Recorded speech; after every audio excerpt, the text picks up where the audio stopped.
वैसे आपका स्वागत है अपने शिखर कोचिंग यूट्यूब चैनल पर। यहाँ पर वनडे एग्जाम के देखते हुए 50 क्वेश्चनों का कॉम्बिनेशन लिया गया है जीएस के साइंस में।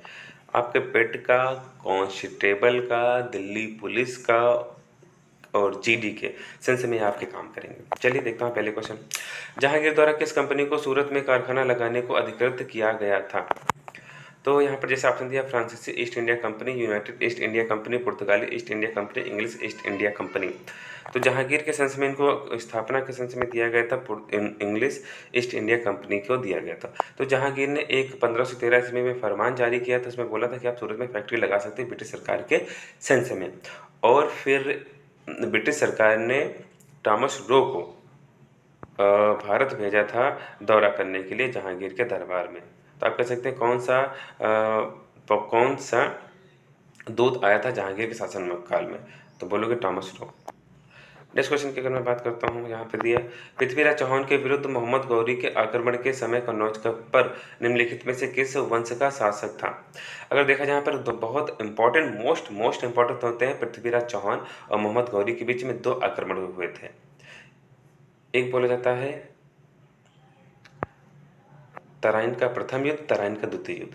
तराइन का प्रथम युद्ध हुआ था 1191 ईस्वी में और तराइन का द्वितीय युद्ध था 1192 ईस्वी में। तो आपको एक कॉम्बिनेशन याद करना है कि पृथ्वीराज चौहान पहले जीते थे और पृथ्वीराज चौहान बाद में हारे थे। तो ये सेंस में पता चल जाएगा कि पृथ्वीराज मोहम्मद गौरी के बीच में पहला आक्रमण हुआ था जिसमें आप पृथ्वीराज चौहान जीते थे, और पृथ्वी मोहम्मद गौरी के बीच में दूसरा आक्रमण हुआ था जिसमें मोहम्मद गौरी जीते थे।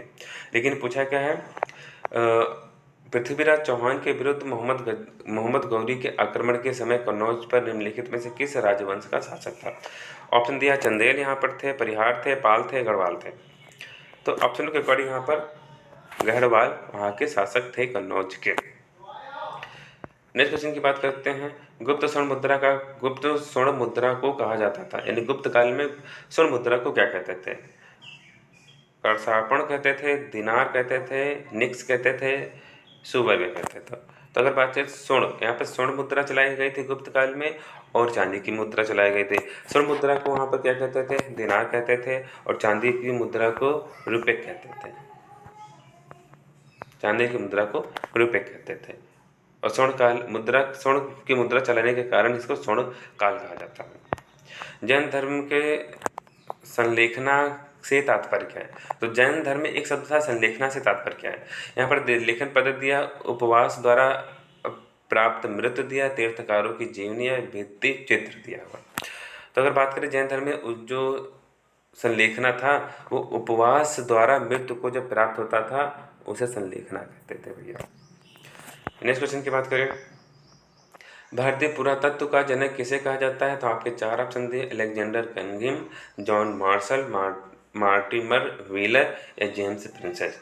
अगर भारतीय पुरातत्व का जनक की अगर बात करें तो आपके ऑप्शन में मिल जाएगा अलेक्जेंडर कनिंघम। तो भारतीय पुरातत्व का जनक इनको माना जाता है। लेकिन पूछे भारतीय तत्व का निर्देशक के संबंध में बात करें, जॉन मार्शल आपके हो जाएंगे। जेम्स प्रिंसेस का मतलब क्या था? तो अशोक के जो शिलालेख खोदे गए थे उनका सबसे पहले पता लगाया था, पढ़ा था जेम्स प्रिंसेस की पढ़ा था। और मार्टिन लूथर भी आपके इन्हीं के कारण महानिदेशक के संसद में काम करते हैं, लेकिन जॉन मार्शल आपके महानिदेशक थे। नेक्स्ट क्वेश्चन कह रहा है 1833 के चार्टर एक्ट के कुछ प्रावधान थे, नीचे दिए गए कूट के आधार पर सही करिए। इसने कंपनी के व्यापारिक एकाधिकार को समाप्त कर दिया था, सही था। इसने गवर्नर जनरल की परिषद में एक विधि सदस्य सम्मिलित किया था, सही था। इसने प्रेसिडेंसियों को कानून बनाने का अधिकार को वापस ले लिया था, बिल्कुल सही था। इसने फोर्ट विलियम के गवर्नर जनरल का नाम बदलकर भारत के गवर्नर जनरल थे। उपरोक्त तो सभी भैया जहाँ पर होंगे इसे क्लिक कर दो। यहाँ पर आपके चारों राइट आंसर, यानी सारी व्याख्या यहाँ पर की गई थी। क्वेश्चन नंबर काफ़ी इंपॉर्टेंट आपसे कहता है, द्वितीय गोलमेज सम्मेलन 1931 में कांग्रेस प्रतिनिधि के रूप में भाग लेने वाले नेता कौन थे? तो देखो यहाँ पर गोलमेज सम्मेलन की अगर बात करें तो 3 हुआ। एक 1930 में हुआ पहला, 1931 और 1932 में आपका तीसरा हुआ। तो इसमें कई क्वेश्चन पूछे जाते हैं, पहले इस क्वेश्चन का आंसर दे लेता हूँ फिर बताता हूँ। कह रहे द्वितीय गोलमेज सम्मेलन में कौन से व्यक्ति भाग लिए थे? जिसमें महात्मा गांधी दिया, मदन मोहन मालवीय दिया, सरोजिनी नायडू दिया और उनमें से कोई नहीं। तो अगर बात करें द्वितीय गोलमेज सम्मेलन में केवल महात्मा गांधी ने वहाँ पर पार्टिसिपेट किया था, केवल महात्मा गांधी ने। तो अगर बोले कि कांग्रेसी नेता थे, उसने किया था और काफ़ी लोग किए थे, लेकिन कांग्रेसी नेता के पड़े महात्मा गांधी माने थे। बोला जाए तीनों गोल सम्मेलन में किसने भाग लिया था, तो बोलोगे भीमराव अम्बेडकर। भीमराव अम्बेडकर पार्टिसिपेट किए थे। चलिए नेक्स्ट क्वेश्चन में चलते हैं। भारतीय अखिल भारतीय राजनीति में गांधी का पहला साहसिक कदम क्या था। यानी कह रहा है कि महात्मा गांधी ने सबसे पहले कौन सा यहाँ पर एक्ट या अधिनियम लागू किए थे। ऐसे असहयोग आंदोलन की अगर मैं बात किया जाए, असहयोग आंदोलन की स्थापना कब हुई थी, तो 1920 में हुई थी। चंपारण की बात करें 1917 में हुई थी। टॉयलेट एक्ट की बात करें तो 1919 में हुई थी। दांडी मार्च की बात करें तो 1930 में। तो सबसे छोटा क्या मिला, चंपारण अधिनियम आपका 1917 में हुआ था, जो बिहार से संबंधित था। चंपारण आपका वह नील प्रथा के अकॉर्डिंग सेंस में लिया गया था सर, 3/20 भाग पे राजस्व कर दिया जाता है। उसके सेंस में महात्मा गांधी ने आंदोलन किया था। बंगाल का विभाजन करने वाला गवर्नर जनरल कौन था, बंगाल विभाजन कहीं के काट दो तो अलग, भारत जब काटा गया, भारत बंगाल विभाजन किया गया था तो चाकू चाकू से काट दो, मतलब 2 भागों में काट दो, तो कहाँ से कर्जन मिल जाएगा। कर्जन के समय में भारत बंगाल के 2 भाग किए गए थे। 1857 में किसने इलाहाबाद को आपातकालीन मुख्यालय बनाया था। 1857 का विद्रोह हुआ तो जो आपका मेरठ की छावनी से चालू हुआ था। अब पूछ रहा है इलाहाबाद को आपातकालीन मुख्यालय किसने बनाया था। लॉर्ड कैनिंग बनाया था, Lord Cornwallis, Lord Wellesley, Lord William Bentinck. तो 1857 के अकॉर्डिंग कौन गवर्नर जनरल था, वही मिल जाता। 57 की बात करें तो लॉर्ड आप कैनिंग थे, वहाँ पर कर्जन थे, यहाँ पर कैनिंग है। उच्चतम लवणता पाई जाती है मृत सागर में, लाल सागर में, महान साल्ट झील यूएसए यानी अमेरिका में, वान झील टर्की या फिर वान झील में। तो उपरोक्त आपका आंसर हो जाएगा इनमें से वान झील टर्की में आपका पाया जाता है उच्चतम लवणता, यानी सबसे अधिक मात्रा में लवणता वहाँ पर पाई जाती है। निम्नलिखित में से कौन सा कथन सही नहीं है। जलवाष्प निचले वायुमंडल की अति परिवर्तित गैस है। अधिकतम तापमान की मेखला विषुवत रेखा से के सहारे पाई जाती है। शीत कटिबंधीय उभय गोलार्ध ध्रुवीय व्रत एवं ध्रुवों के बीच उपस्थित होती है। जेट वायु धाराएं अत्यधिक ऊंचाई की हवाएं हैं जो धरातलीय मौसम दशाओं को प्रभावित करती हैं। तो इनमें से आपका राइट आंसर हो जाएगा ऑप्शन नंबर आपका बी है। अधिकतम तापमान की मेखला विषुवत रेखा के सहारे पाई जाती है, आपका गलत किया। नेक्स्ट क्वेश्चन की बात की, लवणी जल में उगने वाले पौधे कहलाते हैं। हाइड्रोफाइटा, मीजोफाइटा, हेलोफाइटा, थैलोफाइटा। तो उपरोक्त में आपका हो जाएगा हेलोफाइटा, जो लवणी जल में अधिक मात्रा में पाया जाता है। ये सूची मिलान के संख्या में दिया है, इसमें सूची मिलाना। अच्छा, क्षेत्र कुछ दिए हैं, सूक्ष्म अधिक। दिल्ली जैसे दिया, मुंबई दिया, जोधपुर दिया, शिलांग दिया है। सूक्ष्म दिया, अर्ध सूक्ष्म दिया, अर्ध सूक्ष्म और अर्ध सूक्ष्म दिया। देखो अच्छा, अगर सूक्ष्म की बात करें आपको जोधपुर मिलता है, क्योंकि जोधपुर राजस्थान पड़ता है, राजस्थान में रेगिस्तान के संग में जाता है, तो जोधपुर सूक्ष्म मिलता है। तो सी का वन देखो यहाँ पे देखा, सी का वन आपका ऑप्शन नंबर सी और ऑप्शन नंबर डी में दे रहा है। चलिए एक यहाँ पर दे रहा है और एक यहाँ पर दे रहा है। अच्छा, दिल्ली की बात करें तो अर्ध सूक्ष्म मिल जाएगा, यानी ए का टू बस सेम मिल गया, सी से कर दो तो मिला दो भैया। दिल्ली में क्या मिल जाएगा, अर्ध सूक्ष्म मिल जाएगा। जोधपुर में आपका सूक्ष्म मिल जाएगा। शिलांग में आपका अदर मिल जाएगा और मुंबई में अर्ध सूक्ष्म सूक्ष्म मिल जाएगा। Option number C right answer हो जाएगा। 2011 की जनगणना के अंतिम आंकड़ों के अनुसार भारत का द्वितीय सर्वाधिक जनसंख्या वाला राज्य कौन सा है। सबसे पहला भैया यूपी है, दूसरा ढूंढना है तो आंध्र प्रदेश, बिहार, महाराष्ट्र और पश्चिम बंगाल। दूसरा आपको राज्य मिल जाएगा भैया महाराष्ट्र, आपका दूसरे नंबर पे आता है। एंटीपॉट व्यापार से तात्पर्य है निर्यात व्यापार, आयात व्यापार, तटीय व्यापार या निर्यात के लिए आयात की गई वस्तु है। देखो इसके आंसर की अगर बात करें तो निर्यात के लिए आयात की गई वस्तु है, मतलब किसी चीज़ को हम निर्यात करते हैं उसके लिए कुछ चीज़ें मंगानी पड़ती तभी वो आयात होती है। तो ऑप्शन नंबर आपका डी वाला हो जाएगा। ये भी अच्छा, ये भी मिलाने वाला क्वेश्चन है, पहले पढ़ लो फिर मिलाया जाता है। इसमें कह रहा है तेल शोध खाना है और राज्य है, तेल शोधक कारखाना और राज्य। तटीपाका, कोयनी, नागपट्टनम, नुमालीगढ़ी। अगर नुमालीगढ़ी हमें पता है कि असम में पड़ता है, नुमालीगढ़ी असम यानी डी बी में मिल गया भैया, क्लिक कर दो उसको, वैसे पता कर लो बी का डी। तो आप कह सकते हैं ए का थ्री यानी अंधे का पट्टा का महाराज जी। हाँ, तो इसको कर सकते हैं, पटिकाला का आंध्र प्रदेश हो जाएगा, नुमाईगुड़ी का आंध्र प्रदेश हो जाएगा, नुमालीगुड़ी का आंध्र प्रदेश हो जाएगा, कोयनी का देखो गुजरात दिया होगा, और नागपट्टनम का आपका तमिलनाडु दिया। तो आपका आंसर नंबर यहाँ पर क्या हो जाएगा, P1। निम्नलिखित में से किस समिति ने भारत में कृषि जोत कर का सुझाव दिया था। अगर कृषि के संसद में बात करें तो ये लगभग थोड़ी बड़ी से वैसे जाती हैं, लेकिन अगर दिया है तो राज्य समिति है, वाचु समिति है, कार्य समिति है, मराठा समिति है। तो यहाँ पर आपका राइट आंसर हो जाएगा राज्य समिति के संसद में आपको भारत में कृषि जोत कर का सुझाव दिया गया था। अगर वाचु समिति की बात करें, कार्य समिति की बात करें,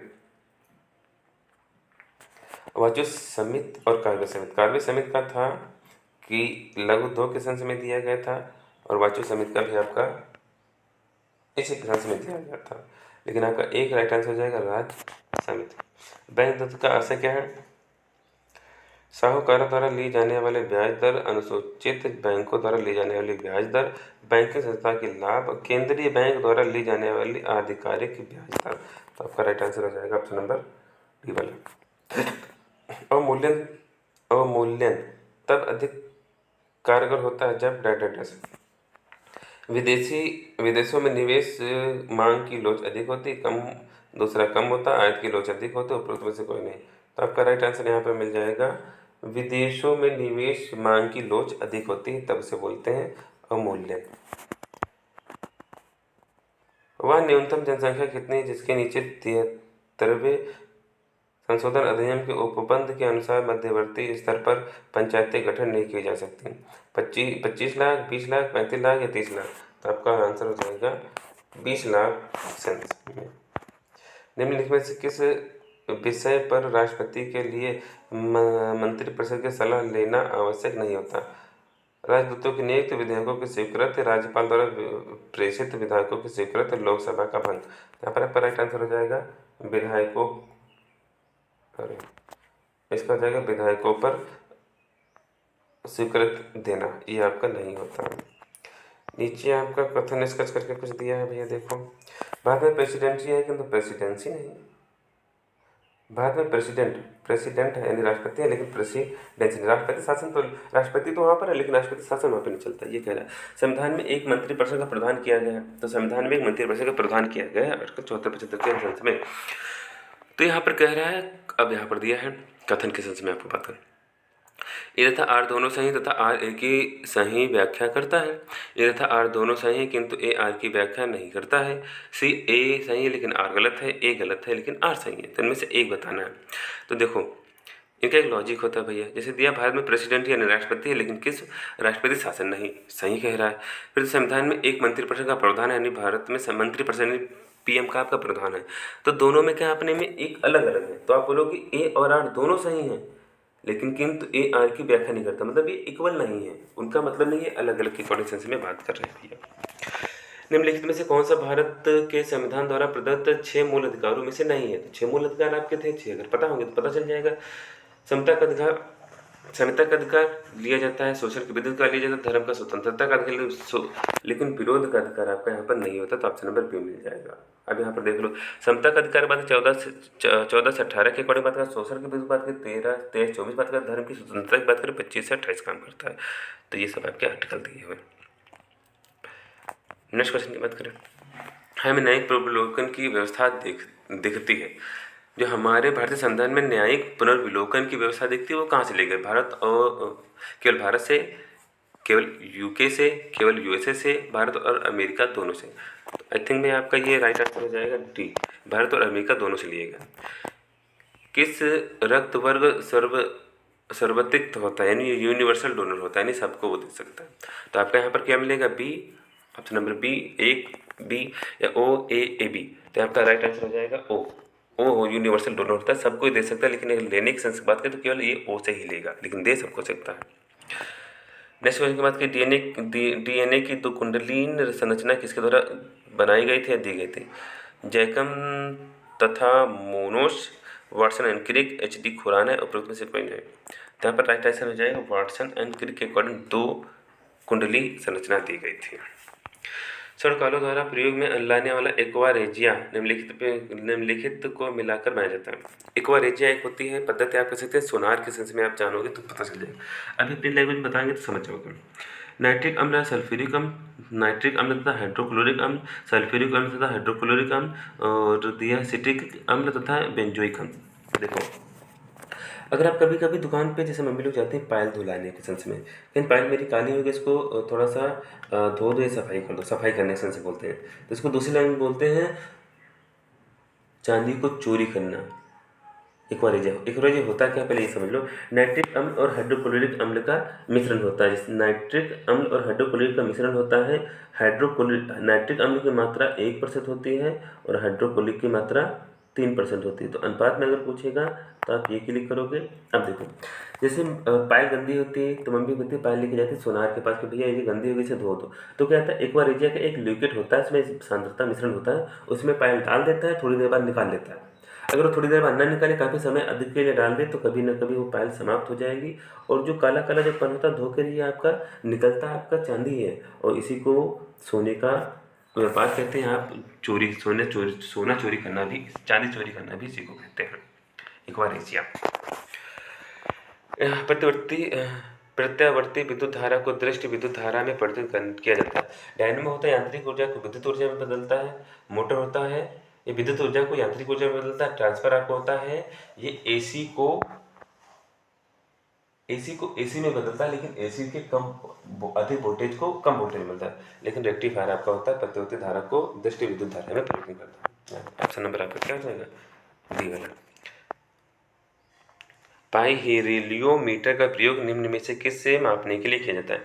सन स्पॉट यानी सूर्य की बात कर रहा है, सोलर रेडिएशन की बात कर रहा है, हवा ताप की बात कर रहा है, पौधे के ताप की बात कर रहा है। यहाँ पर आप करेक्ट सोलर एडिवेशन के सेंस में आपका पांच होता है। सन के पाइलोहेलियोमीटर जाता है सन के सेंस में आपका।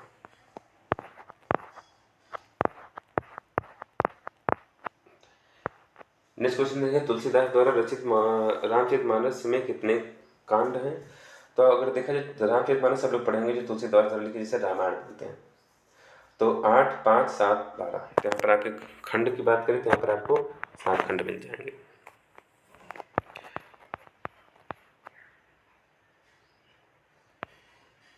नेक्स्ट क्वेश्चन की बात करें, माता पिता लोहे के चने चबाकर बच्चों को पढ़ाते हैं। तो ये मुहावरा दिया जिसका होगा बहुत कठिनाई झेलना, स्पष्ट बात कहना, बहुत ही विश्वास रखना, बहुत ही आशा रखना। तो आपका राइट आंसर है बहुत कठिनाई झेलना। नेक्स्ट क्वेश्चन देखो, निम्नलिखित वाक्यों में से शुद्ध वाक्य का चयन करें। राधा घर नहीं है, राधा पाठशाला बैठा है, गलत है। राम पाठशाला बैठा है, गलत है। अपना आप अवश्य सुने होंगे, मैंने एक नाटक का अनुवाद किया। तो आपका राइट आंसर क्या हो जाएगा भैया, मैंने एक नाटक का अनुवाद किया। अन्य शब्द में प्रयुक्त सही वर्तनी क्या है भैया। तो कह रहा है ये देखो, संस्कृति भिन्नार्थ होते हैं, मतलब शब्द एक ही जैसे होंगे लेकिन मतलब अलग अलग होता है। अन्य मतलब होता है जैसे अन्य और अन्य। तो यहाँ पर ऑप्शन दिया अनाज दूसरा, अनाज फल पेड़ पौधे और दूसरा पराया। तो यहाँ पर अनाज फल हटा दो, पेड़ पौधे रहते, अनाज दूसरा है तो दूसरा अनाज पराया। यहाँ पर राइट आंसर हो जाएगा आपका कौन सा, अनाज और दूसरा। निम्नलिखित में से कौन सा सरस्वती का पर्यायवाची नहीं है। वागीश्वरी, शारदा, सुधी और वाणी। वागीश्वरी, शारदा, सुधी और वाणी। वागीश्वरी होता है कि वीणा बन गया, वाणी मिल जाएगा। शारदा भी होता है क्योंकि वीणा लेकर ही बैठती है। सुधी नहीं होता है, सुधी आपका पर्यायवाची नहीं होता है। नेक्स्ट क्वेश्चन देखो, हिंदी नाटक अंधेर नगरी के रचयिता कौन है। तो हिंदी नाटक में अंधेर नगरी के रचयिता का क्या बात करें, मुंशी प्रेमचंद दिया, भरतेंद्र चंद दिया, मधुराक्षर दिया, धर्मेंद्र भारती दिया हुआ है। तो हिंदी नाटक के अगर सेंस में अगर बात करें तो भरतेंद्र मिल जाएंगे और भारतीय दुर्दशा के आपके भरतेंद्र मिल जाएंगे। मधुबनी कला कहाँ प्रसिद्ध है। तो मधुबनी की अगर बात करें तो बिहार से होता है। बिहार के सेंस में आपको ढूंढना क्या मिलेगा, तंजौर, मिथिला और हैदराबाद, भुवनेश्वर। तंजौर तमिलनाडु में मिलता है, हैदराबाद आंध्र प्रदेश मिलता है, भुवनेश्वर आपका उड़ीसा मिलता है, लेकिन मिथिला आपका बिहार में मिलता है। तो आपका राइट आंसर क्या हो जाएगा, बिहार के सेंस में। निम्नलिखित में से क्या एक ग्रीन हाउस गैस नहीं है। ये जब भी क्वेश्चन पूछा गया तो भैया नहीं के सेंस से पूछा गया, क्यों, क्योंकि आपको सारी याद होनी होती है। जैसे जलवाष्प होता है, सबसे अधिक मात्रा में जलवाष्प होता है, नाइट्रस ऑक्साइड होता है, ओजोन होता है, लेकिन कार्बन डाइऑक्साइड नहीं होता, कि कार्बन डाइऑक्साइड जगह पे आपका कार्बन डाइऑक्साइड होता है, लेकिन कार्बन मोनोऑक्साइड भैया नहीं होता। सर्वप्रथम पारिस्थितिक तंत्र का शब्द का प्रयोग इसने A.G. Tansley, bore, J.J. Thomson और न्यूटन। तो यहाँ पर राइट आंसर आपका हो जाएगा A.J. टांसले ने प्राकृतिक तंत्र की खोज की थी। न्यूटन ने 3 नियम दिया था। न्यूटन का प्रथम नियम, द्वितीय नियम और तृतीय नियम। चलिए आगे क्वेश्चन की बात करते हैं। कहते हैं नेपाल भाषा मुख्य रूप से किस राज्य में बोली जाती है? नेपाल भाषा किस राज्य में मुख्य रूप से बोली जाती है? जो नेपाल के टच में होगा वही मिलेगा भैया। कर्नाटक, राजस्थान, सिक्किम और आंध्र प्रदेश। तो आंध्र प्रदेश नीचे मिलता है, राजस्थान आपका पूर्व पश्चिमी क्षेत्र मिल जाएगा, कर्नाटक भी नीचे मिल जाएगा। ये सिक्किम बचा, सिक्किम इसके चिपका राज्य है, तो सिक्किम आपको यहाँ पर राइट आंसर मिल जाएगा। नेक्स्ट क्वेश्चन देखो, निम्नलिखित में से सर्वाधिक सीमाओं वाला राज्य कौन सा है? तो सबसे ज्यादा बाउंड्री सर्च करने वाला राज्य कौन सा है, देश कौन सा है? चीन दिया, ब्राजील दिया, कनाडा दिया, भारत दिया। तो सबसे बड़ी बाउंड्री जो शेयर करता है वो भी आपका चीन करता है। नेक्स्ट क्वेश्चन, मृत्युदंड के मामले में क्षमा देने का अधिकार किसके पास होता है? मृत्युदंड के मामले में क्षमा देने का अधिकार किसके पास होता है? तो प्रधानमंत्री, राष्ट्रपति, मुख्य न्यायाधीश और भारत का महान्यायवादी। तो अगर देखा जाए आपको यहाँ पर राष्ट्र मिलेगा, राष्ट्रपति मिलेगा, कौन से आर्टिकल के अकॉर्डिंग देता है? तो 72 आर्टिकल के अकॉर्डिंग देता है। और क्षमादान की अगर बात करें राज्यपाल के सेंस में तो ये 161 के अकॉर्डिंग देते हैं। दोनों लोग क्षमादान दे सकते हैं। मथुरा कला स्कूल कब अपने शिखर पर पहुंचा? वैदिक काल, मौर्य काल, मुगल काल या कुषाण काल? तो मथुरा जो कला जो अपने थे चरण सीमा पे थे वो आपके कुषाण काल के संसद में थे। फिर कह रहा है अप्रैल 2022 में करंट अफेयर क्वेश्चन, अप्रैल 2022 में डेव कनेक्ट 202 का उद्घाटन कहाँ किया गया? तो ये राजनाथ के अकॉर्डिंग किया गया और इसका जो आपका उद्घाटन किया गया है वो आपका नई दिल्ली में किया गया है। किस देश को क्वाड पहल के तहत भारत का कोविड रोधी टीका कोवैक्सीन मिला? यानी भारत ने किसी देश को कोवैक्सीन वाले कुछ टीके दिए हैं, वो किसको दिए हैं? तो ये करंट अफेयर के सेंस में आपका जाएगा थाईलैंड, इंडोनेशिया, फिलीपींस या मलेशिया। तो इन्होंने दिया आपको भैया थाईलैंड को। नेक्स्ट क्वेश्चन देखते हैं, किस राज्य में भारत के पहले शुद्ध हरित हाइड्रोजन संयंत्र की शुरुआत की है? तो सिक्किम राज्य, असम राज्य, हिमाचल प्रदेश और तेलंगाना। यहाँ पर आपका राइट हो जाएगा, आंसर हो जाएगा असम के अकॉर्डिंग यहाँ पर दिया जाएगा। तो हरित हाइड्रोजन संयंत्र की शुरुआत जो की गई वो असम राज्य से की गई है। तो आई होप हमारा वीडियो कैसा लगा या एपिसोड कैसा लगा, इसे लाइक करिए, सब्सक्राइब करिए और हाँ कमेंट जरूर करिए। Thank you watching.